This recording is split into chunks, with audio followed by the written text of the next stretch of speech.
ورحمة الله وبركاته.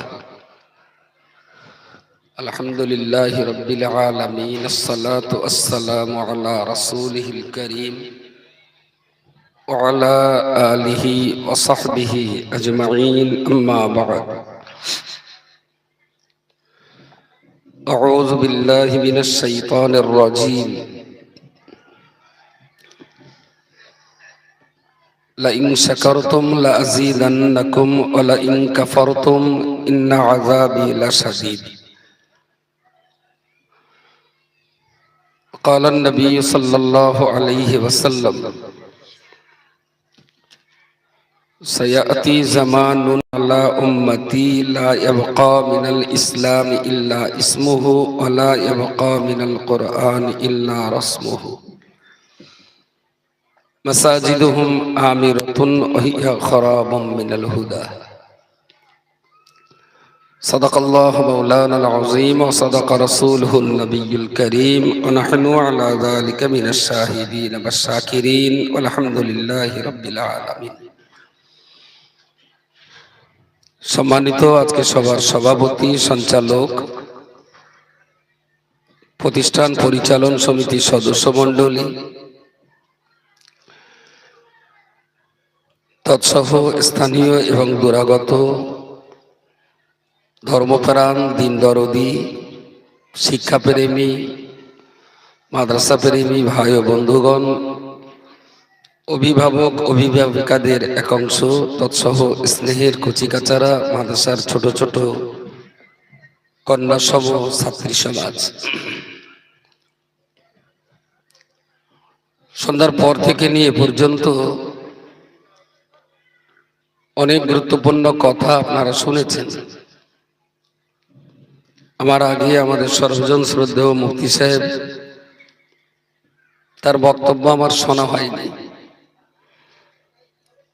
প্রায় 10:15 এসেছি। উনি বক্তৃতা করছিলেন বলেই আমি একটু অপেক্ষায় ছিলাম। তার আলোচনাটা শোনা হয়নি। সেচের কালেকশনের কিছু কথাবার্তা আমি শুনেছি। মিনিট 20 কথা বলবো, তারপরে আপনাদের পকেট কাটবো। যার যার পকেটে মালজাল আছে উঠে বাড়ি যান। ওঠেন ওঠেন। আমি একটু ভদ্র পকেট মার বলি কই মারি। যার যার পকেটে মালজাল আছে উঠে বাড়ি যান।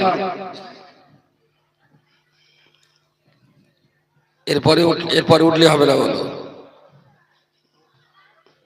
ঠিক আছে, হিসু টিসু লাগবে না কারো। ওই যে মুঠো বেঁধে হিসু লাগার ধ্যান করে উঠে যাবেন, ওটা যেন না হয়। দরকার হয় ওকে নিয়ে দেবেন, আমি সকালে দিয়ে ফেলবো। মায়েরা যারা আছেন, ঘোড়ার ডিম আসে কেন আমি তো মাথায় ঢোকে না। দেখো ওর গাল বন্ধ যাচ্ছে। এখানে এতটা পুরুষ মানুষ, কোনো সমস্যা নেই।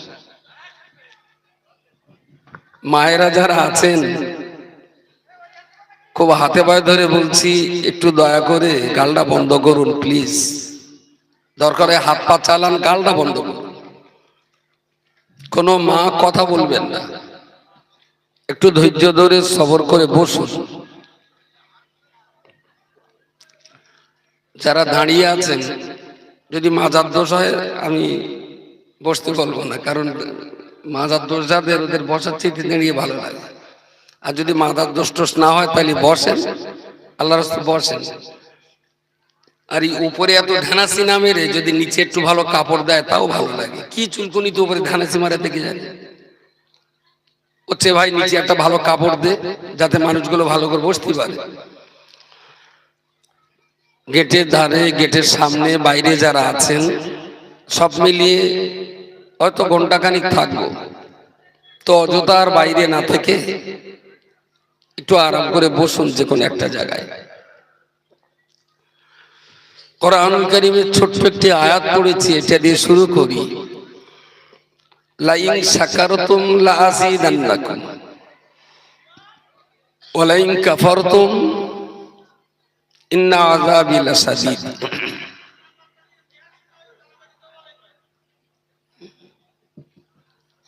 এত কাটি মারলি হয়?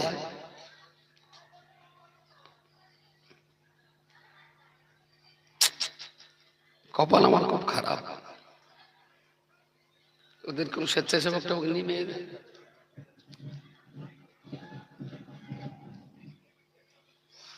ও গিয়ে আবার হয়তো এত চেঁচাবেনি, ওর চেঁচাবার ঠেলায় আমার আরো জ্বালা উঠে যাবে। লাইন শাকারতুম, আল্লাহ তার বান্দাদের বলেছেন তোমরা যদি আমার শুকরগুজার হও, লাযীদান্নাকুম, তাহলে তোমাদের যা যা দিয়েছি ভবিষ্যতে আরো বাড়িয়ে দেব।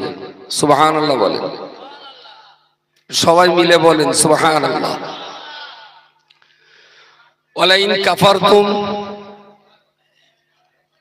আল্লাহ বললেন আমার নিয়ামত যা তোমাদের দিয়েছি এর শুকরিয়া আদায় না করে যদি কুফরি করো, তাহলে তোমাদের মনে রাখা দরকার ইন্না আযাবি লাশাদীদ, আমি আল্লাহ আমার দেওয়া শাস্তি কিন্তু অসহ্য যন্ত্রণাদায়ক। দুটো কাজ আর দুটো পুরস্কার। শুকরিয়া আদায় করা একটা কাজ, আর কুফরি করা আর একটা কাজ। শুকরিয়া আদায় করলে আল্লাহর নিয়ামত আল্লাহ বাড়াবেন, কুফরি করলে আল্লাহর তৈরি আযাব আর শাস্তিতে মানুষকে গ্রেফতার করাবেন। এই আয়াতটায় কোনো জটিলতা নেই, কোনো পেশ পাস নেই, একেবারেই সোজা সাপটা আল্লাহ বলেছেন। শুকরিয়া বলা হয় জীবনে যতদিন বেঁচে থাকবেন, যতদিন আল্লাহ আমাদের বাঁচিয়ে রাখবেন,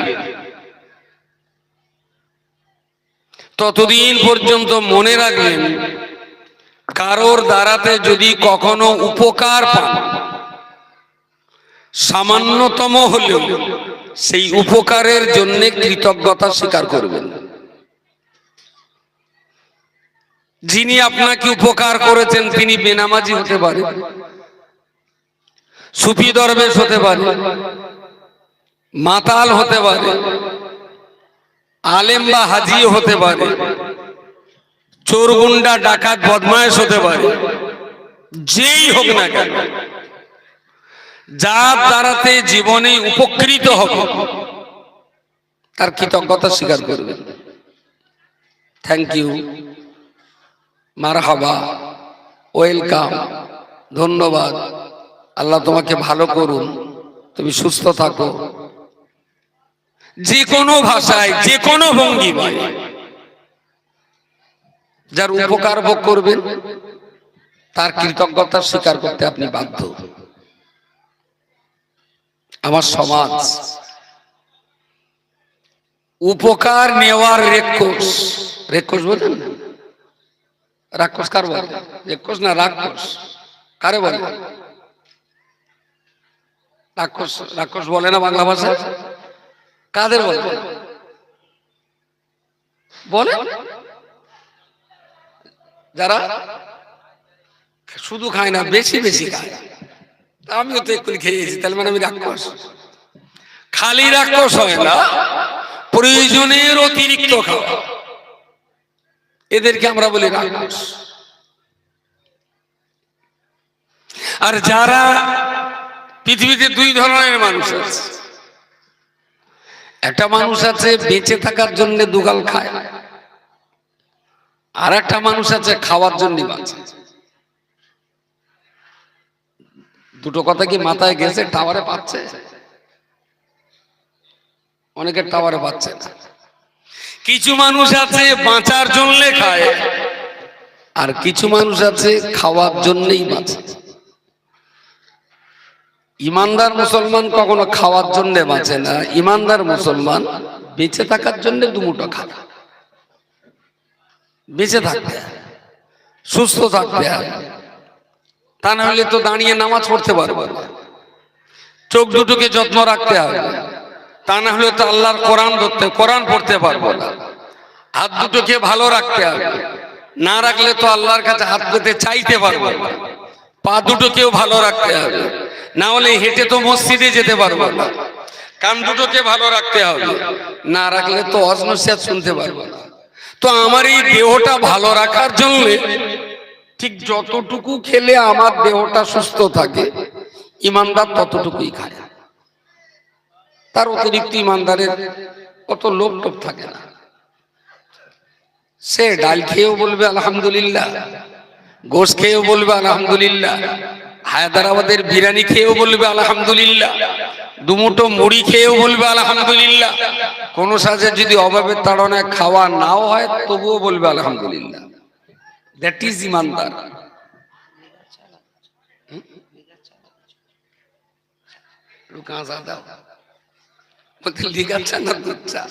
কিচ্ছু লাগবে না।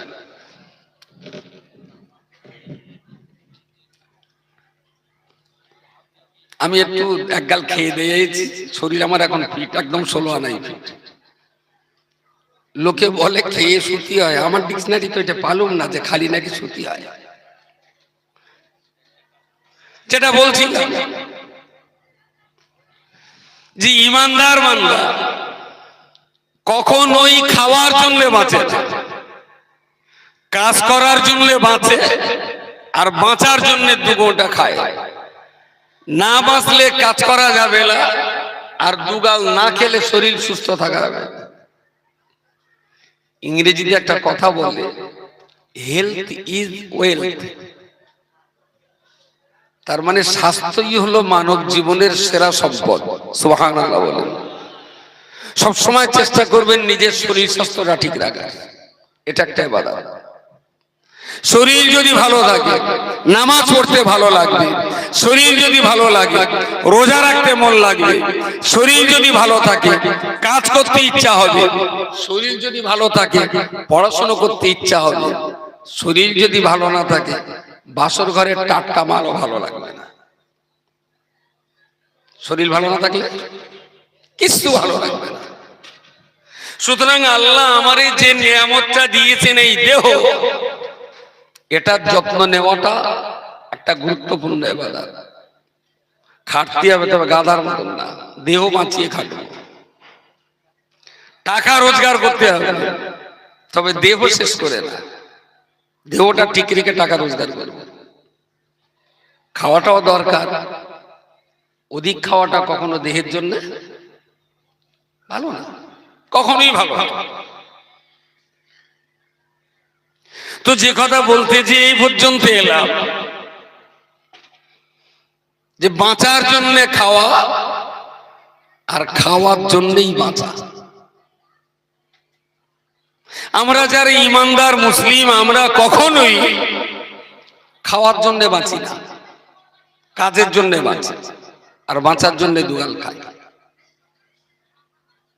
লাইন সাকারতুম, কেউ যদি আপনাকে এক গ্লাস পানিও খাওয়ায়, প্রথমে আল্লাহর শুকরিয়া আদায় করুন, তারপরে যিনি এনে দিয়েছেন তাকে ধন্যবাদ দিন। যদি কখনো চলার সময় যদি জুতোটা দূরে ছিল, একজন পা দিয়ে সরিয়ে আপনার দিক ছড়িয়ে দিয়েছে, তবু তার মাথায় হাতটা দিয়ে বলুন আল্লাহ তোমার ভালো করুন। বাঙালি না উপকারের কৃতজ্ঞতা স্বীকার করতে চায় না। আর যে মানুষ মানুষের উপকারের কৃতজ্ঞ হয় না, সে মানুষ কখনো আল্লাহর নিয়ামতেও কৃতজ্ঞ হয় না। যিনি উপকার করবেন, শুকরিয়ার অর্থ হলো কৃতজ্ঞতা স্বীকার করা। আল্লাহ আমাদের কি নিয়ামত দিয়েছেন? সুম্মা লা তুসআলুন্না ইয়াওমা ইযিন আনিন নাঈম। কি নিয়ামত আল্লাহ আমাদের দিয়েছেন সেটা আগে বুঝতে হবে, যে আমরা আল্লাহর কাছ থেকে কতটা উপকার ভোগ করেছি। শুধু 10টা মিনিট ভাববেন, বালিশে মাথা দিয়ে হোক, ঘরের দরজা জানালা বন্ধ করে হোক, 10টা মিনিট নিজের দেহটা নিয়ে ভাবুন। শেখে খোদা হযরতে আলী রাদিয়াল্লাহু আনহু তিনি বলেছেন, মান আরাফা রাব্বাহু মান আরাফা নাফসাহু ফাকাদ আরাফা রাব্বাহু। যে নিজেকে চিনতে পেরেছে সেই তার মহাজন আল্লাহকে চিনতে পেরেছেন। জোরে বলুন সুবহানাল্লাহ। যে নিজেকে চিনতে পারেনি সে কখনো আল্লাহকে চিনতে পারবে না। আপনি আগে নিজেকে চিনুন। আপনি কে, আপনি কি, আপনি কেন, কোন সে মহান সত্তা যিনি আপনাকে এত সুন্দর করে তৈরি করেছেন, কি দিয়েছেন আপনার দেহের ভিতরে। আমার আল্লাহ পাক রব্বুল আলামিন কোরআন শরীফের অপর একটা জায়গায় বলেছেন, التين والزيتون وطور سينين وهذا البلد الأمين। তিনের কসম, জাইতুনের কসম, আমানতের শহর মক্কা মুকাররমার কসম, তুরে সিনিন পাহাড়ের কসম। চারটে জিনিসের কসম করে আল্লাহ বলেছে, লাকাদ খালাকনাল ইনসান, আমি আল্লাহ আমার বান্দা মানুষকে সৃষ্টি করেছি ফি আহসানি তাকবীব, সবচেয়ে সুন্দর করে। আমার সৃষ্টি জগতের ভিতরে সেরা সুন্দর সৃষ্টি হলো আমার সৃষ্টি করা মানুষ। জোরে বলুন সুবহানাল্লাহ। আল্লাহ বলছেন আমার সৃষ্টি জগতে যা কিছু আছে, যা কিছু আছে, ক্ষতিকর আল্লাহ কিছু পাঠান না। ক্ষতিকর আল্লাহ এমন কিছু তৈরি করে, যা কিছু আল্লাহ তৈরি করেছেন সবই মানুষের উপকারের জন্য তৈরি করেছেন। সেটা জঙ্গলের বাঘ বলতে পারে আর পদ্মার ইলিশ বলতে পারে। ইলিশ মাছ যদি মানুষের ক্ষুধা নিবারণের টেস্টি খাবার হয়, বাঘটা হলে মানুষের নাকে ফ্রি রিফ্রেশ বাতাস যোগাবার চরম উপকারী বন্ধু হলো জঙ্গলের বাঘ। বাঘ বন্ধু, বাঘ বাঘ বলছে বাঘ কখনো বন্ধু হয়? ডাক্তার তো পেট ফেড়ে ফেলে, ডাক্তার কি করে হয়? ও তো পেট ফেড়ে ফেলে দেয়। হ্যাঁ, আরে নাড়িতে এসে অ্যাপেন্ডিক্স, পেট ফাড়ার কারণ। পেট তো ডাক্তার পারে, বাঘে একা পারে? হসপিটালে যান আপনি, ডেড বডি গুলো কিভাবে মাথা ফাটিয়ে পেট মরা মানুষ যখন পোস্টমর্টম করে দেখেন। ডাক্তার মানুষের যত বন্ধু, বাঘ মানুষের তার চেয়ে অনেক বড় বন্ধু। এই জন্যই বলছি পৃথিবীতে যত জঙ্গল আছে আর প্রত্যেকটা জঙ্গলে আল্লাহ হিংস্র প্রাণী সৃষ্টি করেছেন, তার একমাত্র কারণ হলো মানুষ অবুঝের মতো নিজের পায়ে কুড়ুল মেরে পৃথিবীর সবুজ গাছপালাগুলো কেটে তছনছ করে দিলে মানুষ আর অক্সিজেন পাবে না। মানুষ তো নিজের পায়ে নিজে কুড়ুল মেরে সমস্ত গাছপালা কেটে কুটে তছনছ করে দিলে মানুষ অক্সিজেন পাবে না। তাই আল্লাহ জঙ্গলে বাঘ দিয়েছেন। বাঘগুলো হলো গাছগুলো বাঁচাবার পাহারাদার। বাঘেরা পাহারা দিয়ে গাছ বাঁচাবে, আর সেই গাছের কার্বন ডাই অক্সাইড আর অক্সিজেন অদল বদল করে মানুষ পৃথিবীতে সুস্থ থাকে। পৃথিবীতে যদি বাঘ না থাকে, মানুষ গাছ কেটে শেষ করে দেবে, ফলশ্রুতি পৃথিবীর উষ্ণায়ন বেড়ে যাবে এবং সেই সঙ্গে মানুষ আর অক্সিজেন পাবে না। গাছপালা না থাকলে মানুষ, তাহলে কি সুন্দর ভাবে আল্লাহ একটা আর একটার পরিপূরক করে দিয়েছে, খুব সুন্দর করে দিয়েছে। ফারজিউল বাসার হাল তারা মিন ফুতুর, আল্লাহ বলেছেন বান্দা তুমি তোমার চোখ দুটো খুলে একবার তাকিয়ে দেখো দিনি আল্লাহ পাকের কোন সৃষ্টিটা অপরিজনীয়, আল্লাহর কোন নিয়ামতটা। ফাবিআইয়ি আলাই রাব্বিকুমা তুকাযযিবান, বান্দা বলো তুমি তোমার স্রষ্টা মালিক আল্লাহর কোন নিয়ামতকে তুমি অস্বীকার করতে পারো? এর ভিতরে কারোর ওপেন হার্ট সার্জারি হয়েছে? ওপেন হার্ট সার্জারি তার মানে বুক ফেড়ে ফেলে হার্ট, যেটা ওই পরান বাচ্চা, গরুর পরান বাচ্চা দেখেন, গরু একটু বড় হয়, মানুষের একটু ছোট হয়, ওইটা বার করে একটা পাত্রে রাখে, একদম দেহ থেকে বিচ্ছিন্ন করে একটা পাত্রে রাখে। ও টিক টিক টিক টিক টিক টিক টিক টিক ঘড়ির কাঁথা মতো একবার ফুলছে, একবার ছোট হচ্ছে, ফুলছে ছোট হচ্ছে। দেহ কিন্তু দেহ আর ওটা পুরো আলাদা, পুরো আলাদা। এই ওপেন হার্ট সার্জারিতে একটা শিরা লাগে, কখনো কখনো হাড়ের শিরা যখন জাম হয়ে যায় তখন মানুষের দেহে ব্লাড সার্কুলেশন, রক্ত সঞ্চালন কমে যায়, আর তখনই তার হাঁপ লাগে, হাঁপের ব্যায়াম হয়। এখন হাড়ের যে শিরাটা জাম হয়ে গেছে, ওই শিরাটা মুদিখানার দোকানে কিনতে পাওয়া যায়, কামারের দোকানে, সোনার দোকানে নিশ্চয় বিক্রি হবে। ওই শিরাটা পৃথিবীর কোথাও বিক্রি হয় না।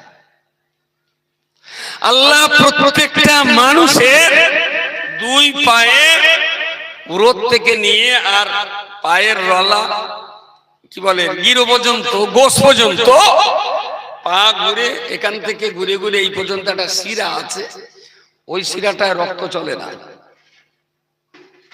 আর ওই শিরাটায় হার্ট খারাপ হয়ে গেলে, হাড়ের শিরা জাম হয়ে গেলে পায়ের ওই শিরাটা খুলে বের করে হাড়ে মেরামত করা যায়। এই শিরাটা আল্লাহ অতিরিক্ত দিয়েছেন, কবে টিউব পাংচার হবে বলা যায় না, তার জন্য তালি মারার মতন শিরা আল্লাহ আপনার দেহে দিয়েই রেখেছেন। সুবহানাল্লাহ, সুবহানাল্লাহ। মানুষ কত বড় বেঈমান, বিশ্বাসঘাতক না হলে এক গ্লাস পানি খেয়ে সেই আল্লাহর প্রশংসা করে না। ইস, আমার আল্লাহ পাক রব্বুল আলামিন কোরআন শরীফের উপর একটা জায়গায় বলেছেন, কাইফা তাকফুরুনা বিল্লাহি, বান্দা তুমি কি করে পারো আমি আল্লাহর সাথে বেঈমানি করতে। কুনতুম আমওয়াতান, আসলে আমি আল্লাহ বলছি তোমরা সবাই তো মরা ছিলে, ফাহিয়াকুম, সেই মৃত অবস্থা থেকে আমি আল্লাহই তোমাদের জীবন দান করলাম। সুম্মা ইউহয়ী সুম্মা ইউমীতুকুম, তোমাদের এই জীবনে দুনিয়াদারি করতে চলেছ, এরই মাঝখানে আমি আল্লাহ তোমাদের মেরে দেব। সুম্মা ইউহয়ীকুম, ওই মরণের পরে আবার তোমাদের জীবন দেব। সুম্মা ইলাইহি তুরজাউন, তারপরে তোমাদের সবাইকে আমি আল্লাহর শাহী দরবারে বিচারের জন্য হাজির করাবো। কুনতুম আমওয়াতান সুম্মা ইউমীতুকুম কাইফা তাকফুরুনা বিল্লাহি ওয়া কুনতুম আমওয়াতান সুম্মা ইউহয়ীকুম সুম্মা ইউমীতুকুম সুম্মা ইউহয়ীকুম সুম্মা ইলাইহি তুরজাউন। ছিলাম মরা, তারপরে জ্যান্ত, তারপরে মরবো, তারপরে আবার জ্যান্ত হব, তারপরে আল্লাহর কাছে ফিরে যাব। তাহলে মরা জ্যান্ত, মরা জ্যান্ত, আল্লাহর কাছে ফিরে যাওয়া। 1 2 3 4 5। আমরা ক নম্বরে আছি এখন? তাড়াতাড়ি বলো। 2 নম্বরে আছে। তাহলে মরা ছিলাম, জ্যান্ত হয়ে গেছে, আর কবরে ফকির চাচা শুয়ে আছে, ফকির চাচার কবর থেকে যদি তোলা হয়, চাচা তুমি ক নম্বরে? চাচা কি বলবে? হ্যাঁ হ্যাঁ 3 নম্বর। বাকি 4 নম্বরে যাওয়ার টাইম এখনো, ওদেরও বাকি আমাদেরও বাকি। তাহলে আমরা ছিলাম মরা, হয়েছি জ্যান্ত। কে করেছে? মানুষ যখন হত্তন রুইতন টেক্কা গোলামের পাশায় কাটি মারতে বসে, তখন এই কথা ওদের মনে থাকে যে আল্লাহ দেওয়া হাত দিয়ে এখন টেক্কা মারি, আল্লাহ দেওয়া চোখ দেখে এখন রুইতন তাসটা চিনে নেই, তখন ওদের মনে থাকে? রব্বুল আলামিন আল্লাহ অত্যন্ত অবাক হয়ে বললেন, বান্দারে কাইফা শব্দ ব্যবহার করে আল্লাহ বললেন, কাইফা তাকফুরুনা বিল্লাহি, যে মানুষ মরা ছিল ওই মরা মানুষকে আমি আল্লাহ জীবন দান করলাম, আর আমার দেওয়া জীবন নিয়ে ওরা দুনিয়া ঘুরে বেড়াবে, ওরা সমস্ত কাজ কাম করবে, অথচ যে কাজের জন্য আমি তৈরি করেছি শুধুমাত্র সেটাই তারা করবে না। বান্দা কাইফা তাকফুরুনা বিল্লাহ, কোন লজ্জায় নির্লজ্জ বেহায়ার মতো তোমরা আমি আল্লাহর সঙ্গে বেঈমানি করতে পারো, অথচ তোমরা ছিলে মরা, কেউ তোমাদের জীবন দিতে যায়নি, আমি আল্লাহই তোমাদের জীবন দিয়ে জীবন দান করেছিলাম। জোরে সোরে বলুন সুবহানাল্লাহ। ছিলাম মরা, হয়েছে জ্যান্ত। এটা কিন্তু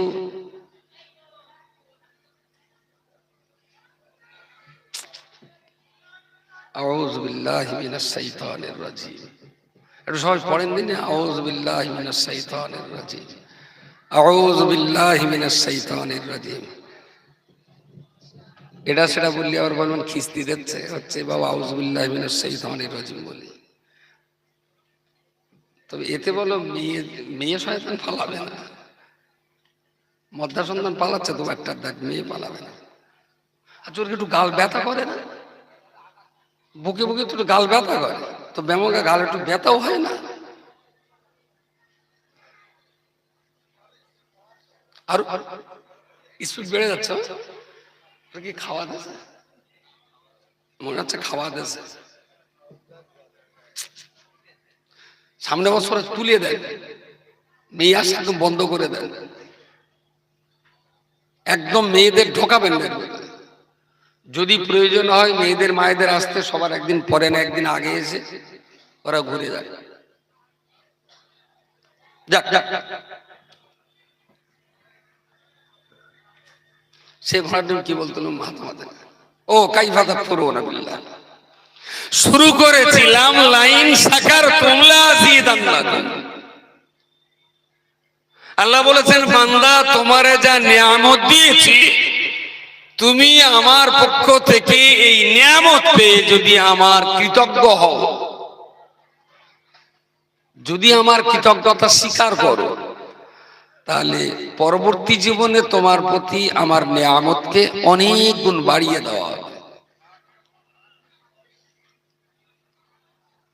ধরুন আচ্ছা এর বাড়ি কেডা আছে, এমন কেউ আছে যার বাড়ি আমি একগাল খেয়েছি? এখানে শ্রোতা কেউ নেই, কেউ নেই। আপনারা তো বিরাট কিরেট দেখতে পাচ্ছেন। এর বাড়ি ও আপনার বাড়ি খেয়েছে, হ্যাঁ থ্যাংক ইউ সো মাচ। সে আপনার নামটা ভুলে গেছে ভাই, নাম বলে কি? কাসেম। কাসেম খেয়েছে আমার মনে আছে। এই মসজিদে ইমামতি করতাম এককালে, আর তারপরেও অনেকবার এসে ভাই ভাই খেয়েছি। তার পিছনে একটা কারণ আছে, যাক আল্লাহ তাদের ভালো রাখুক। ওনার একটা কোচি খুব অসুস্থ হয়ে পড়ে, বাচ্চাটা আল্লাহ তুলে নিয়েছেন। ওই অসুস্থ কোচির চিকিৎসা সংক্রান্ত ব্যাপারে অনেকবার যাওয়া আসা করে খেয়েছি। এখন ভাইয়ের বাড়ি গেছি, সাপোজ ধরুন ভাত দিয়েছে, ডাল দিয়েছে, পটল আলু আর একটা মাছ দিয়েছে, সঙ্গে গোস্ত দিয়েছে। গরিব মানুষ, এই জোগাড় মানে তার জন্য অনেক ব্যাপার দিয়েছে।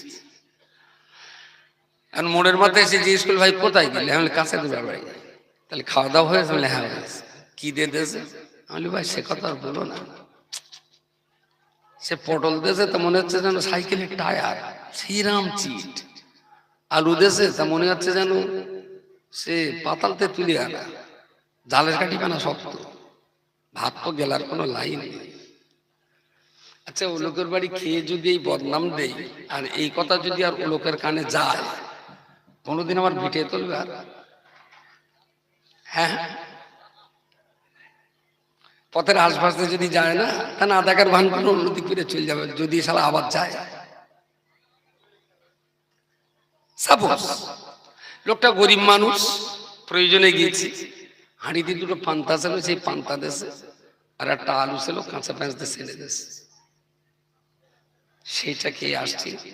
লোকে জিজ্ঞেস ভাই কেরকম খেলে? না হলেও সত্যি যা খেয়েছি না, আল্লাহর রহমতে আল্লাহ খুব ভালো খাই গেছে, দারুণ সুন্দর খেয়েছি, পেটটা আমার আজকে একদম শরীর সুস্থ, সুন্দর খেয়েছে।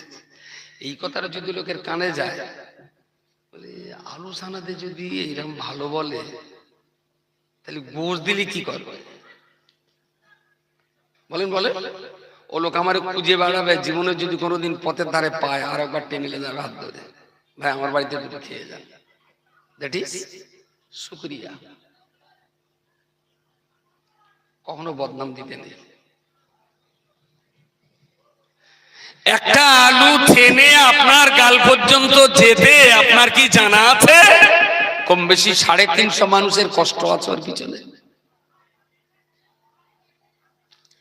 ও লোক ছেলে দিলে আমি সঙ্গে সঙ্গে 26 নম্বর গোডাউনে ঢেলে দিলাম।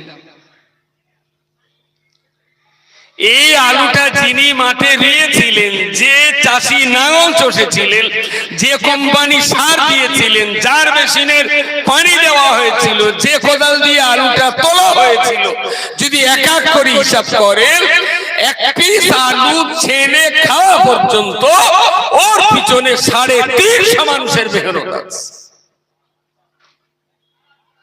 আপনি অস্বীকার করতে পারেন এত মানুষের কষ্ট? ওই আলুটা যখন ছানা হচ্ছে তাতে একটু পেঁয়াজও আছে, পেঁয়াজটাও কেউ দিয়েছিল, তাতে 2 ফোঁটা তেলও আছে, তেলটাও কোনো ঘান কলে শস্যে ভাঙানো হয়েছিল, ওতে একটা কাঁচা লঙ্কাও আছে, সেটাও কোনো না কোনো চাষি মাঠে লাগিয়েছিল। বলবেন ও তো পয়সা নিচ্ছে, তো পয়সা নিচ্ছে।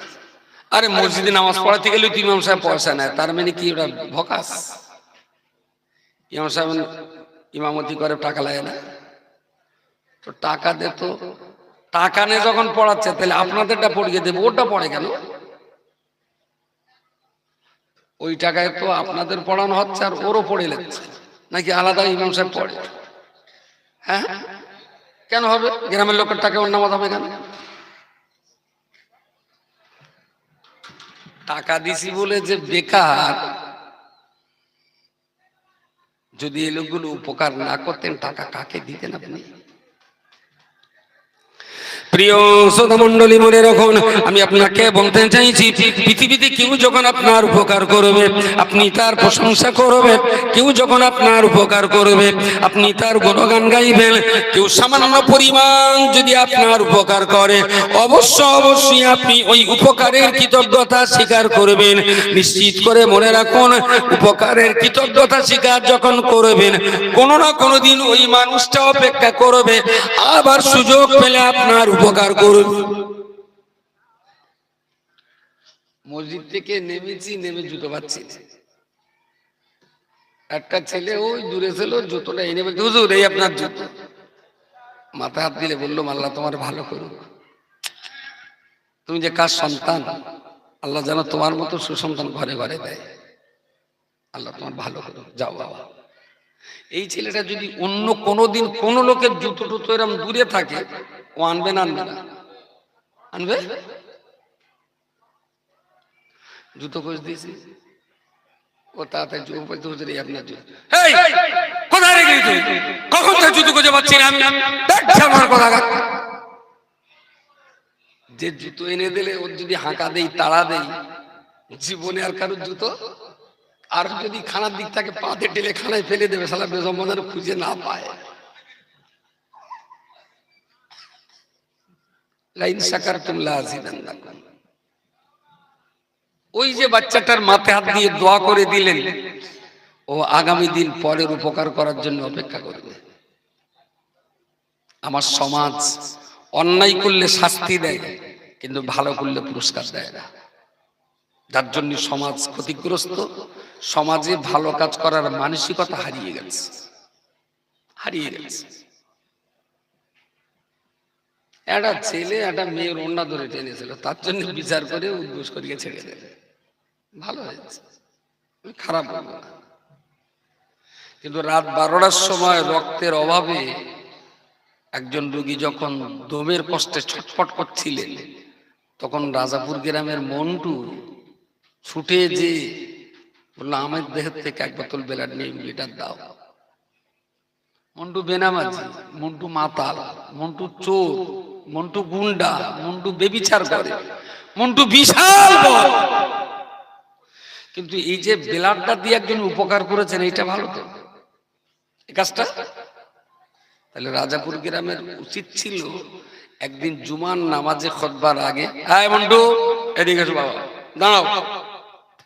মুতাল্লি মাইক ধরে বলবেন আমাদের গ্রামের গর্ব, আমাদের গ্রামের অহংকার, আমাদের এই মন্টু। ভবেশ চ্যাটার্জি দমের কষ্টে ছটফট করছিল, রাত 12টার সময় আমাদের মন্টু ব্লাড দিয়েছে, লোকটা এখন সুস্থ হয়েছে। তো আমাদের রাজাপুর গ্রামের সুনাম মন্টু, তাই আজ তোমাকে পুরস্কৃত করা হচ্ছে। ইমাম সাহেব উঠে মন্টুর হাতে একটা গোলাপ ফুল দিল, 500 গ্রাম ওজনের একটা সন্দেশের প্যাকেট ধরে দিল, যে মন্টু আমাদের গ্রামের মডেল। এটা হয়?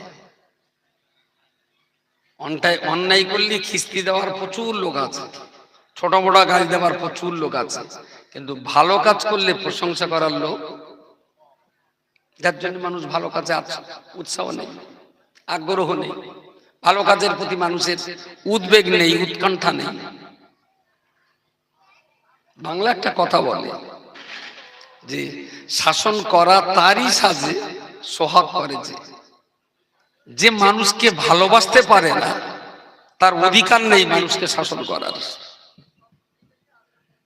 যে মানুষকে ভালোবাসতে পারে, মহব্বত করতে পারে, কোলে টানতে পারে, চুমা খেতে পারে, তাদেরই অধিকার আছে এই মানুষের শাসন করার। যে ভালোবাসে না তার শাসন মানায় না। লাইন শাকারতুম লাযিদান্নাকুম। আল্লাহ আপনাকে, মানুষ একটু কিছু করলে তার প্রশংসা আমরা করি, করতে হবে। আল্লাহ আমাদের কতটা করেছেন। আচ্ছা, আপনি যখন ঘুমিয়ে থাকেন তখন কি শ্বাস প্রশ্বাস বন্ধ থাকে না? চলে না? 24 ঘন্টার ভেতরে বন্ধ থাকে কোন সময়টা? সব সময়। ঘুমির করে না খেতে দেখতেন যাওয়া যাচ্ছে কিনা? আমি আমারটা দেখিনি, তো অন্য যখন ঘুমায় তখন তো দেখেছি। তাহলে দিন রাত 24 ঘন্টা আপনার নাকে অক্সিজেন যে আল্লাহ জারি রেখেছেন, সেই আল্লাহর শুকরিয়া আদায় কতটা হওয়া উচিত? সেই আল্লাহর কাছে মাথা নত করে কতটা ধন্যবাদ দেওয়া উচিত আল্লাহ, সে ব্যাপারে আমরা প্রচন্ড কৃপণ। আমাদেরই ঘরের সন্তান, আমাদেরই উরুসে জন্ম নেওয়া। আজকে এখানে কয়েক হাজার ছেলে এসেছে, ওরাই প্যান্ডেলের ভেতর পর্যন্ত ঢুকিনি। ওরা এসেছে, হাট বাজার ঘুরেছে, যার যা চাহিদা ছিল, যার যেখানে দরকার ছিল, খুব এমাতার তো মাথা সাফা মারা সাই করেছে। মাঝে মাঝে কোথাও কোথাও আবার হাজরা আসওয়াদ পেয়েছে, একটু চুমুটুমে খেয়েছে। হজে মানে হাজরা আসওয়াদ চুমু না খেয়ে বাড়ি যায়, এসব করে সেসব পার্টি। আজকে যেখানে কোরআনের দুটো কথা হবে, হাদিসের দুটো কথা হবে, দিনের দুটো আলোচনা হবে, চল না বাজারে মাল খেলবো, অন্তত একটা বক্তার আওয়াজ শুনে আসে, সেসব পার্টি এখানে ঢুকেছে বলে মনে হয়। হ্যাঁ, আসলে দোষ ঠিক ওদের না, দোষ হলো কোম্পানির দোষ। যে কোম্পানির প্রোডাকশন, ও কোম্পানির সিএমএ ভালো না, ম্যানেজিং ডিরেক্টরও ভালো না, তাহলে দুটোই জালি মাল। যার জন্য কোম্পানির প্রোডাকশন আর মালগুলো একটু ছোট। উঠে দাঁড়াও, কি নাম? কি নাম? রামিজ। নাম, বাড়ি কোথায়? চাঁপুকুর। আবার নাম কি? হ্যাঁ, হাসানুল্লাহ। মার নাম কি? হ্যাঁ, সাইনাস। নানার বাড়ি কোথায়? ফুরফুরায়। আর তোর আব্বা সৌর বাড়ি একই জায়গায়? বস। আচ্ছা, এখানে তো প্রচুর লোক আছে, ওই বাচ্চাটা এখানে কেন বলেন? কোম্পানি ভালো দেয়। আমরা একেবারে, আমরা তো জেলে মাছ চেনে, চাষি ফসল চেনে, আমরা তো শ্রোতা চিনি, কারণ ই তো চড়াতে হয় রোজ আমাদের। আপনি খোঁজ নিয়ে দেখবেন, ওর আম্মা নিঃসন্দেহে 5 ওয়াক্ত নামাজ, ওর আম্মা নিঃসন্দেহে কোরআন তেলাওয়াতকারী একজন মা। ওর আম্মা নসিহত করে পাঠিয়ে দিয়েছে, অযথ ওখানে যাবে যেন দৌড়ি করবে না, চুপচাপ বসে হুজুররা যা কথা বলে সেগুলো শুনবে। এটা হলো ওর মায়ের অবদান। প্রিয় শ্রোতা মণ্ডলী, মনে রাখুন তাহলে আল্লাহ পাক রব্বুল আলামিন তিনি যে নিয়ামত আমাদের দান করেছেন, আমার হাতে ধরার ক্ষমতা, আমার চোখে দেখার ক্ষমতা, আমার জবানে বলার ক্ষমতা, আমার গালে খাওয়ার ক্ষমতা, আমার পায়ে চলার ক্ষমতা, আমার মন মস্তিষ্কে স্মৃতি ধরে রাখার ক্ষমতা, আবার কানে শ্রবণ ক্ষমতা, এসব কিছু ক্ষমতা তো আল্লাহই দিয়েছেন। তিনি আমার কান দিয়েছেন, শ্রবণ শক্তি নাও বা দিতে পারতেন। তিনি আমার চোখ দিয়েছেন, দৃষ্টি শক্তি কেড়ে নিতে পারতেন। তিনি আমার গাল দিয়েছেন, খেতে পারতাম, বাক শক্তি তিনি কেড়ে নিতে পারতেন। তিনি আমার পা দিয়েছেন, পা দেওয়ার পরে আপনার পা দেওয়ার পরেতেও প্যারালিসিস দিয়ে আমার দেহকে তিনি অকেজো করে রাখতে পারতেন। যে আল্লাহ পাক রব্বুল আলামিন আমার দেহটাকে এত সুন্দর করে বানিয়ে রেখেছেন, চলতে ফিরতে উঠতে বসতে যত সময় বান্দা ঘুমিয়ে না পড়ে তত সময় পর্যন্ত বান্দার মনে রাখা উচিত, সকালে যখন আপনার ঘুম ভাঙবে আর যখন আপনি রাত্রেবেলা ঘুমিয়ে পড়বেন, ঘুম ভাঙা থেকে ঘুমিয়ে পড়ার আগ মুহূর্ত পর্যন্ত আপনার অন্তরের ভিতরে আল্লাহ পাকের স্মরণ থাকাটা, আল্লাহর জিকির থাকাটা, আল্লাহর স্মরণে নিজেকে ব্যস্ত রাখাটাই, এটাই হলো আল্লাহর প্রকৃত শুকরিয়া আদায় করার নমুনা। যে 2 মিনিট অন্তরে আপনার আল্লাহর কথা থাকবে না, সেই 2 মিনিট আপনি ইবলিসের বান্দা। কারণ অক্সিজেন তো আল্লাহ 24 ঘন্টা জারি রেখেছেন। তাইলে আল্লাহর স্মরণটা আপনি শুধু মসজিদে গিয়ে করলে হবে? মাঠে চাষ করতে হবে, তখনও মনেই রাখতে হবে যে আল্লাহ চাষের দায়িত্ব আমার, রুজির দায়িত্ব তোমার, তাই না? দোকানদারি করতে বসতে হবে যে আল্লাহ তুমি তো বলেছো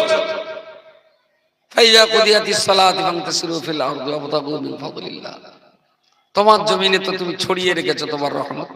আমি দোকান খুলে বসেছি, দোকান খুলে বসেছি, এটা আমার ডিউটি। বাকি লাভ কি হবে না হবে আল্লাহ, জিম্মাদারিটা তোমার।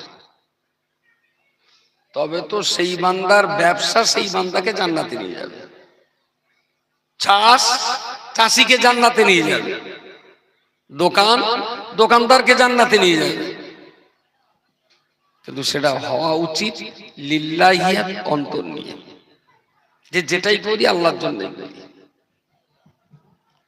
রব্বুল আলামিন পরের অংশে বলেছেন, ওয়ালা ইন কাফারতুম, বান্দা তুমি যদি আমার সামনে কুফরি করো, আমি আল্লাহ পাক তোমাকে যে নিয়ামত দান করেছি, আমার নিয়ামতের শুকরিয়া আদায় যদি তুমি না করে কুফরি করো, তবে বান্দা তোমাকে মনে রাখতে হবে ইন্না আযাবি লাশাদীদ, তোমার মতো বেঈমান বিশ্বাসঘাতক নেমক হারাম আমি এত নিয়ামত তোমায় দেওয়ার পরে তুমি যখন আমার সঙ্গে বেঈমানি করেছো, তাহলে তোমার মতো বেঈমান বিশ্বাসঘাতক নেমক হারামকে আমি জান্নাতের ভিতরে দিলে আমার জান্নাত বড় অপবিত্র হয়ে যাবে। তাই তোমার রাখার জন্য জাহান্নামের মতো নিকৃষ্ট জায়গা তৈরি করেছি, কেবল তোমার মতো অসভ্য মানুষকে সেখানে শাস্তি দেওয়ার জন্য। সোজা সাপটা কথা। পৃথিবীর মানুষ আমরা যা দেখি, অপরাধী যদি অপরাধ করে আমরা তার শাস্তি দেই। তবে রাষ্ট্রীয় বিচার ব্যবস্থায় সবচেয়ে বড় শাস্তি কোনটা? কোনটা? ফাঁসি। তো এক কথায় কোন দেশে ফাঁসি আছে, কোন দেশে গুলি করে মারা আছে, আবার কোন দেশে তলোয়ার দিয়ে গলা কেটে মারা আছে। এক কথায় বলা যেতে পারে মৃত্যুদণ্ড। এটাই হলো পৃথিবীর সবচেয়ে বড় শাস্তি। আর দুনিয়ার যেটা সবচেয়ে বড় শাস্তি, আল্লাহর শাস্তি তারপর থেকে স্টার্ট হয়। আমার কথা বোঝা যায় না? মৃত্যুর যে যন্ত্রণা, ওর চাইতে যেটা বড় যন্ত্রণা, সেইটাই হলো আল্লাহর সবচেয়ে ছোট যন্ত্রণা বান্দাকে যা দেবে। পৃথিবীর মানুষ শাস্তি দিতে দিতে যে জায়গায় যে যার উপরে আর শাস্তি দিতে পারে না, সেইটাই হলো আল্লাহর শুরু, তারপরেরটা হলো আল্লাহর শুরু শাস্তি। তাহলে ভয়ঙ্কর শাস্তি কি হতে পারে? দুনিয়ার মানুষ, একজন মানুষ আর একজনকে অনেক কিছু আনন্দ দিতে পারে। কেউ খাইয়ে আনন্দ দেয়, কেউ শুইয়ে সন্তুষ্ট করে, কেউ জামা কাপড় দিয়ে সন্তুষ্ট করে, কেউ বা ক্যাশ টাকা দিয়ে সন্তুষ্ট করে। সবুজ জামাইকে মেয়েদের সন্তুষ্ট করে, তাতেও জামাই ঠিক 16 আনা সন্তুষ্ট না, মুখ যেন হতম বাজাবে না। সবুর আবার স্করপিওটা কিনে দিলে, তারপরে জামাই ঠিক দাঁত কেলকে হাসলে। এতদিন যে হাসতো সেটা ঠিক হাসি না, দাঁত কালানো টাইপ। আর যেই একটা লাল বুলেট দিয়েছে তখন আব্বা আব্বা করে পানা নেমে গেছে। আচ্ছা, পৃথিবীর মানুষ আর একটা মানুষকে যা যা দিয়ে হাসাতে পারে, সন্তুষ্ট করতে পারে, খুশি করতে পারে, সবচেয়ে বড় কোনটা? যা বলেন কি? টাকা পয়সা। টাকা পয়সা বললি তো আমি তার পরিমাণ মধ্যে 1.5 টাকা না 3 টাকা, 1.5 টাকা দিয়ে সন্তুষ্ট হবে সবচেয়ে? বাহ, দামি কথা বলেছেন একটা। একজন বলেছেন পৃথিবীর মানুষ আর একটা মানুষকে সবচেয়ে যেটা বেশি দিতে পারে দামি জিনিস, সেটা হলো ভালোবাসা। ভালোবাসার দাম দেওয়া যায়? ভালোবাসার দাম দেওয়া যায়। আচ্ছা, এই যে ভালোবাসা, মানুষ মানুষকে ভালোবাসে, বিভিন্ন কারণ হতে পারে। মানুষের প্রতি মানুষের ভালোবাসার মহব্বতের সর্বোচ্চ স্তর, যার চাইতে আর বেশি ভালোবাসতে পারে না বলা যেতে পারে সন্তানের কিডনি একটা ড্যামেজ, কেউ দিতে চায় না। মা বলল আমার তো দুটো আছে, একটা আমার কচিরে দাও আর একটা আমার থাক, মেয়েটাও বেঁচে থাক আমিও বেঁচে থাকি। এরা ভালোবাসার এক চরমতম নিদর্শন, যে কখনো নিজে মরেও অন্যকে বাঁচাবার চেষ্টা করা। চরমতম নিদর্শন একজন আর একজনকে ভালোবাসা। সর্বোচ্চ নিদর্শন যেখানে শেষ হয়ে যায়, আল্লাহ তার বান্দাকে যে ভালোবাসে তারপর থেকে শুরু হয়। এবারে আপনি একটু একা একা ভেবে নেবেন আল্লাহ তার বান্দাকে কতটা ভালোবাসে। বুখারী শরীফের একটা হাদিসে রয়েছে, প্রিয় রাসূল সাহাবীদেরকে নিয়ে বসে রয়েছেন। হঠাৎ করে একজন সাহাবী বললেন, ইয়া রাসূলুল্লাহ, আজকে আপনাকে একটা খুশির খবর শোনাবো, আপনাকে আনন্দের খবর শোনাবো। এত আনন্দ, এত খুশির সংবাদ জীবনে কোনোদিন আপনি শোনেন নাই। নবী বললেন, বাবা বলো। সাহাবী বললেন, ইয়া রাসূলুল্লাহ, একদল মানুষ একই কাফেলায় দেশ থেকে তারা বিদেশে ব্যবসা করতে যাচ্ছিল। মাঝপথে একটা জায়গায় ওরা বিরাম বিশ্রাম করার জন্য দাঁড়ালো। ওরা গোসল করলো, যে যার মতন খাওয়া দাওয়া করলো। ওরা বিরাম বিশ্রাম নিয়ে ওখান থেকে আবার উঠে পিঠে উঠে তারা চলা শুরু করলো। ওদের দলের সবাই চলে গেল, কেবলমাত্র একটা মানুষ ঘুম ভেঙে দেখলো সঙ্গে কেউ নাই।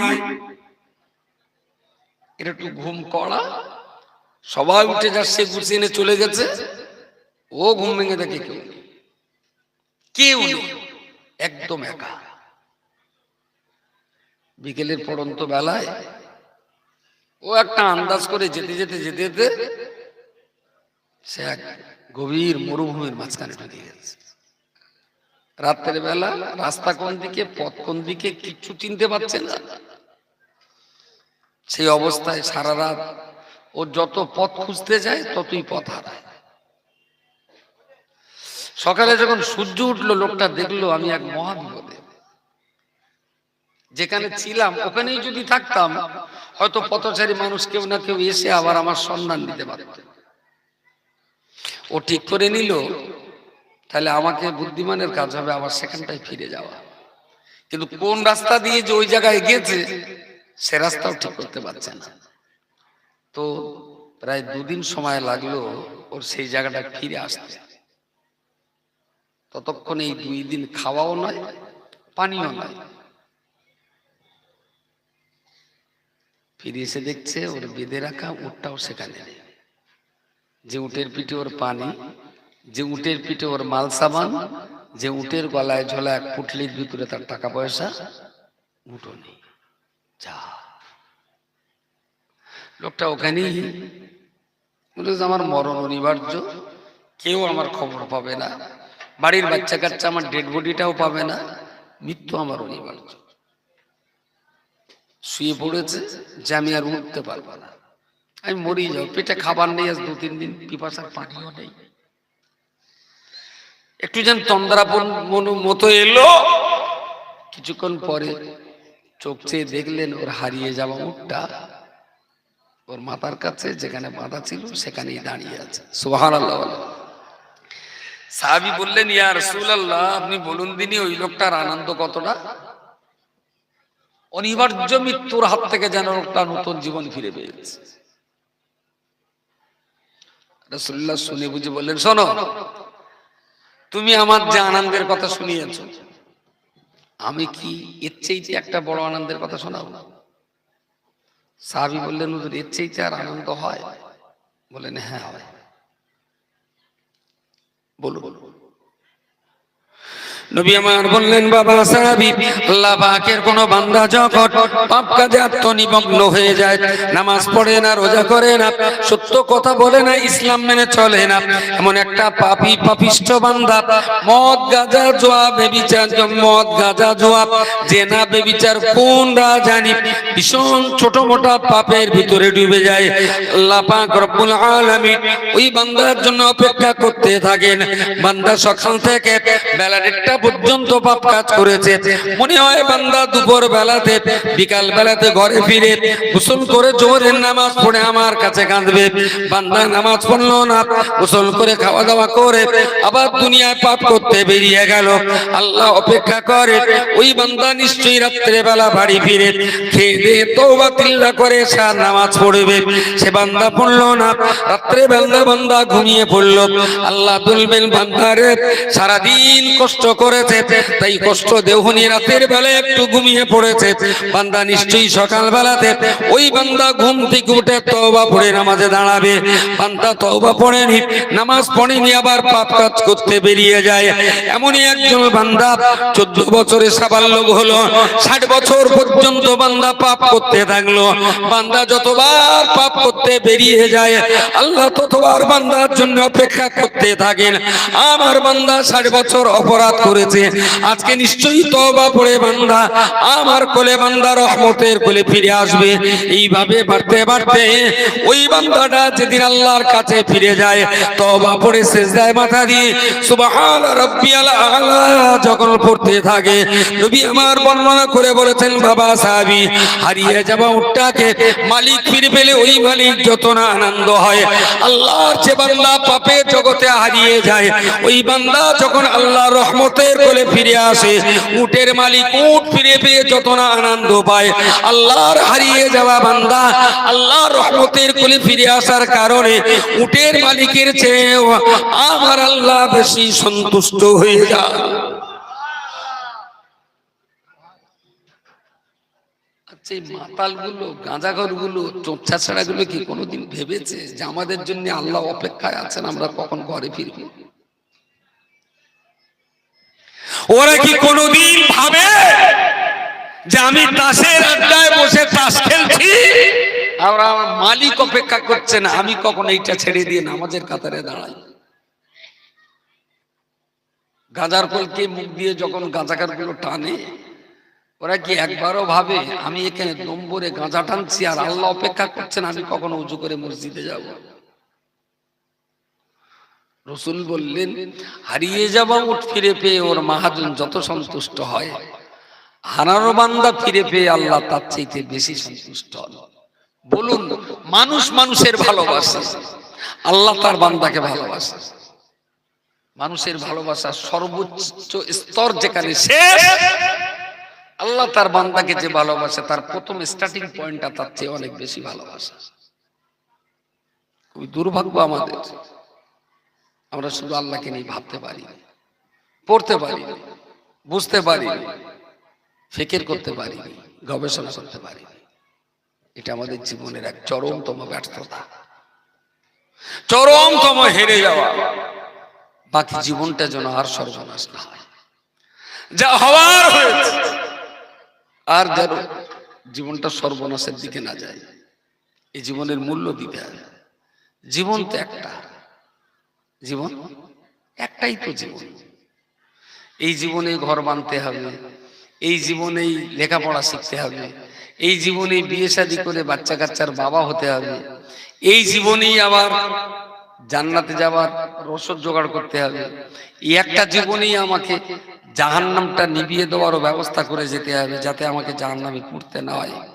এই এক জীবনে এমনও কাজ করতে হবে যাতে পুলসরাতটা পার হতে পারি, এমনও কাজ করতে হবে যাতে মিজানের সওয়াবের পাল্লাটা ভারী হয়, এমনও কাজ করতে হবে যাতে আমলনামাটা ডানে হাতে পাই, আবার এমনও কাজ করতে হবে যেন ঘরের বাচ্চা কাচ্চা কেউ না খেয়ে না থাকে। একটাই জীবনে আমাকে সমস্ত কাজগুলো করে যেতে হবে। এমনটা নয় যে 40 বছর পর্যন্ত গরুর মতন ওটা খেটে লেগে তারপরে গিয়ে 52 বছরে গিয়ে নামাজ ধরবো তো মসজিদ আর বেরোবো না, এটা ঠিক না। আল্লাহ আপনাকে যে ফরজ ডিউটি দিয়েছেন তাতে আপনি একসঙ্গে সব চালাতে পারবেন, একসঙ্গে সব চালানো যাবে। ব্যবসাও হবে, নামাজ হবে, চাষ হবে, কোরআন তেলাওয়াত হবে, বিয়ে শাদিও হবে, হজও হবে, ছেলেপিলেও হবে, সেই সঙ্গে সঙ্গে আবার আল্লাহর খসনুদ্দি রেজামুদ্দি হাসিল হবে। কোন কাজ তো কোন কাজের বাধা না। বলেন কোন কাজ কার বাধা? নামাজ কখনো মানুষের ব্যবসাকে বাধা দেয়নি, কখনো বাধা দেয়নি। বড় বড় ব্যবসাদাররা নামাজি ছিলেন। আপনি ক পয়সার ব্যবসা করেন? আম্মাজান খাদিজা আপনার চেয়ে অনেক বড় ব্যবসায়ী ছিলেন। আপনি কত টাকার ব্যবসা করেন? ইমামে আজম নোমান বিন সাবিত আপনার চাইতে অনেক বড় ব্যবসায়ী ছিলেন। কই তার ব্যবসা করতে তো নামাজ কাজা করতে হয়নি, সকাল সন্ধ্যা কোরআন পড়েছেন। দরকার হলো ভিতরের ইচ্ছা শক্তি, আর দরকার হলো একটু যত্ন নেওয়া। যদি নামাজের প্রতি যত্ন থাকে, ইচ্ছা যদি থাকে নামাজ হবে, যদি ব্যবসার প্রতি যত্ন থাকে, ইচ্ছা থাকে, ব্যবসাও হবে। বহু লোক তো আছে দোকানদারিও করে, আর ওর ফাঁকে একটু জায়গা আছে নামাজের পার্টিও আছে, ওই ফাঁকে একটু নামাজও পড়ে না। বহু দোকানদার আছে তারা। অনেক নাঙ্গলে চাষা আছে, মাঠে ট্রাক্টরও চালায়, সময় হয়ে গেলে খেতের আলী 4 জায়গা জোহরের ফরজ নামাজটা ওখানেই পড়ে নেবে।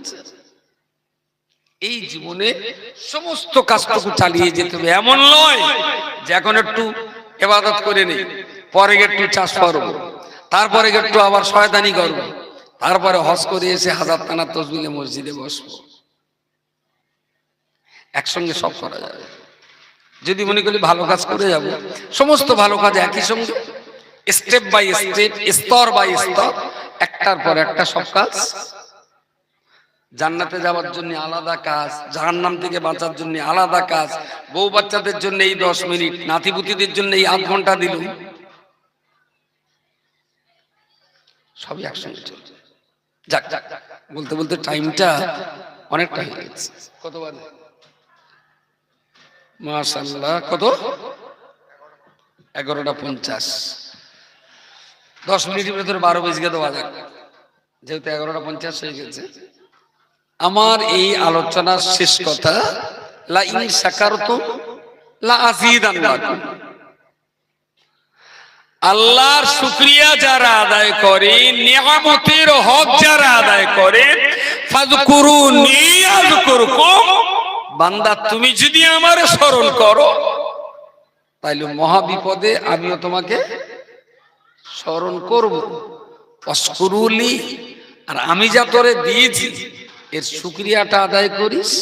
আল্লাহ তাকফুরুন, যেন বেঈমানিটা করিস না, যেন বেঈমানিটা করিস না। এই যে সুন্দর একটা পরিবেশে আছে, একদম নিপাট সত্য কথা। এর ভেতরে কালকে সকাল থেকে গ্রামে ভিক্ষে করতে না বেরোলি খাওয়া হয় না, এরম লোকেরা আছে। ভিক্ষে না করলে খাওয়া হয় না, আছে এর ভেতরে একটা ভিক্ষে, এর ভেতরে একটা ভিখারি নেই। আচ্ছা, অভাবের তাড়নায় আজকে দুপুরবেলা খাওয়া হয়নি কার? এই যে দুপুরটা পার করে রাতে এলো, এই দুপুরবেলা খাওয়া হয়নি, অভাবের তাড়নায় কার? আছে কেউ এরকম? হ্যাঁ, বুঝতে পারলাম, কারণ নেই। তাহলে সবাই দুপুরে খেয়েছে, তাহলে দুপুরে খেয়েছেন আলহামদুলিল্লাহ। আবার এখানে যে লোক আছে অভাবের তাড়নায় স্মৃতির সোয়েটার গেঞ্জি আন্ডার প্যান্ট অভাবের তাড়নায় কিনতে পারিনি, এরকম লোকেরা আছে। এর তো সোয়েটার ভাই আপনার মনে হচ্ছে খুব আবার শুধু জামা, ওই ভাইটা জামার ভেতরে কিছু আছে, সাদা জামা কি আছে খোলেন খোলেন দেখি। তাহলে তো মাল তো সবারই আছে, এবার তো উপরে কোট আছে, এর তো কান মাথা সব ঢাকা। তাহলে শীতের অভাবের তাড়নায় শীত বস্ত্র কিনতে পারেনি এরম লোক এখানে এখানে তাহলে দুপুরে খাওয়া হয়নি এরম লোকও নেই, অভাবের তাড়নায় জামা কাপড় কিনতে পারিনি এরম লোকও নেই, আবার সকাল হলে ভিক্ষে করতে হবে সেরাম লোকও নেই। আচ্ছা, কালকে বেলাটা 12টা পর্যন্ত বেঁচে থাকবে গ্যারান্টি, কাল বেলা 12টা পর্যন্ত বেঁচে থাকবে গ্যারান্টি কার? গ্যারান্টি কারো নেই। তাহলে কালকে বাঁচবো গ্যারান্টি নেই, কালকে ভিক্ষে করবো এরাম লোক নেই, দুপুরে খাওয়া হয়নি এরাম লোক নেই, আর সোয়েটার গেঞ্জি জামা কিনতে পারিনি এরাম লোক নেই। তাহলে মোটামুটি খুব ইজ্জতের সঙ্গে সম্মানের সঙ্গে মাথা উঁচু করে দুটো ডাল ভাত দিয়ে আল্লাহ আমাদেরকে সুস্থ রেখেছেন, তার জন্য আমরা আল্লাহর দরবারে কৃতজ্ঞতা স্বীকার করে পড়ছি আলহামদুলিল্লাহ। একটু জোরে বলেন আলহামদুলিল্লাহ। সুবহানাল্লাহি ওয়া বিহামদিহি সুবহানাল্লাহিল আযীম। ছোট ছোট কেবল এই কথাটা খুব বলতেন, আমি শুনেছি খুব বলতেন, আমি দুটো তিনটে সবার শুনেছি ছোট ছোট কেবল সুবহানাল্লাহি বিহামদিহি সুবহানাল্লাহিল আযীম, এটা একটা হাদিসের ভাষা। যাক, তো আমি শেষবারের মতো আপনাদের কাছে মাদ্রাসার জন্য হাত পাচ্ছি। যদি এখানে কেউ ফকির টকির থাকে তাহলে ওর ডেকে নিয়ে ওর জন্য ওটা টাকা তুলে দিত। তা কেউ যখন নেই, সবাই যখন এখানে চাওয়ার কেউ নেই, তা সবাই যেখানে দোয়ার লোক সেখানে একটা ভিখারি হলে কোনো অসুবিধা হয় না। বলেন বলেন, এখানে তো হাত পাতার লোক কেউ নেই, তাতে একটা যদি ভিখারি হয় তাতে খুব বেশি অসুবিধা হবে। এতে লিখেছে 16 mm রড। আচ্ছা, এর বিচারটা দেখেন, এরা কত মুফতি সাহেবের ইলম কালাম বেশি আল্লাহর রহমতে, সে লোকের দেশে চাই, আর আমার এই কাঠখোট্টা আমার দেশের রড। তার মানে এই যুগই একটু হুঁশো হাবলা হলি না তার কপালে বিপদ, খুব খুব বিপদ। রড দেশে আমার গাড়ি, আর তখন ছিল একটু সকাল সকাল আমার রাত করে 16 mm rod 40 piece, 12 mm rod 35 piece, 8 mm 350, 6 mm 50, cement 250 বস্তা, পেরেক 50 কিলো, তার 15 কিলো, পেপার 15 কিলো, পানি তোলার যেটা লেখনি ওটাও লিখে দিলে হয়ে গেছে। তো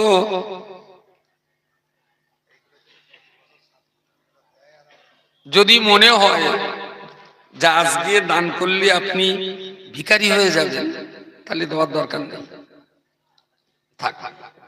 আর যদি মনে হয় যে আল্লাহ আমার দেহ, চোখ, কান, দেহ, হাত, মুখ ভালো রেখেছেন বলেই মেহনত করে রোজগার করতে পারি, সেই রোজগারের পয়সা ভিখারি পাবে, রোজগারের পয়সা হসপিটালের রোগী পাবে, রোজগারের পয়সা মসজিদ পাবে, রোজগারের পয়সা আমার বাচ্চারা খাবে, রোজগারের পয়সা এতিম বাচ্চারাও খাবে, রোজগারের টাকা মাদ্রাসাও পাবে। যদি আল্লাহর উপরে এই বিশ্বাস থাকে আর দান করে যদি মনে আনন্দ হয়, মনে হচ্ছে বলি 16 mm রস 3টে, এক্ষুনি দিবি, দাঁড়া, তুই পরে বলিস খুবই দিদি তো হয়তো হয়ে গেলি, তোর আর দিতে হবে না, একটু চুপ করে থাক। এর ভেতরে বলো উথাল পাতাল হয়ে যাবে, ঝড় বয়ে যাবে, তা তুই এক্ষুনি দিতে যাচ্ছিস কেন, একটু দাঁড়া না, হয়তো আরো লোক তারা দেবে, দিদি লোকে দেওয়া হয়ে গেলে তোরটা মেচে যাবে, এর ভেতরে অনেক হবে। তো আপনি যদি চুপচাপ থাকেন হয়তো লোকে দিয়ে দেবে, আপনি না দিলেও হবে, কিন্তু এটা মনে রাখবেন এখানে যে যা দেয় সব একটা পুরো স্বার্থপর দেয়। কোন স্বার্থে? যে 1 টাকা দিলে 1 টাকা দিলে না 10 টাকা। রাসূল বলেছেন দিনের স্বার্থে 1 টাকা ব্যয় করলে কমসে কম আল্লাহ 10 গুণ ফেরত দেবেন। জোরে বলুন সুবহানাল্লাহ। বলেন ভাই, দানি